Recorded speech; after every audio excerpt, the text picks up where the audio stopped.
கர்த்தருடைய வாய் சொல்லும் புது நாமத்தினால் நீ அழைக்கப்படுவாய். இது தீர்க்க தரிசனமாக சொல்லப்பட்டிருக்கு. இன்றைக்கு அந்த புது நாமத்தினால தேவன் நம்மளை என்ன செஞ்சுக்கிட்டு இருக்கிறார்? அழைத்து கொண்டிருக்கிறார். எப்படி அழைக்கிறார் தெரியுமா? நீ பழைய சிருஷ்டி இல்ல, நீ கிறிஸ்துவுக்குள் புதிய சிருஷ்டி.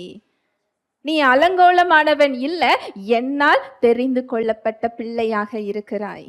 நீ கைவிடப்பட்டவள் இல்லை, என்னால் தெரிந்து கொள்ளப்பட்டவனாக இருக்கிறாய்.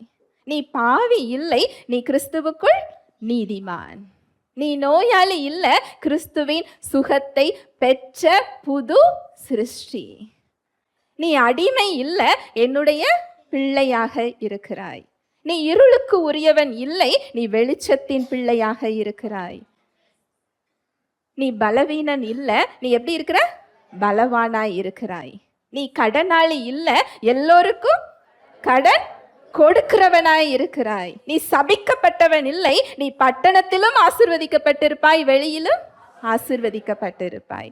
இன்னும் சொல்லிக்கொண்டே போகலாம். கர்த்தருடைய வாய் சொல்லும் புது நாமத்தினால நம்ம என்ன செய்யறோமா? அழைக்கப்பட்டு கொண்டிருக்கிறோம். ஹல்லேலூயா. Praise the Lord.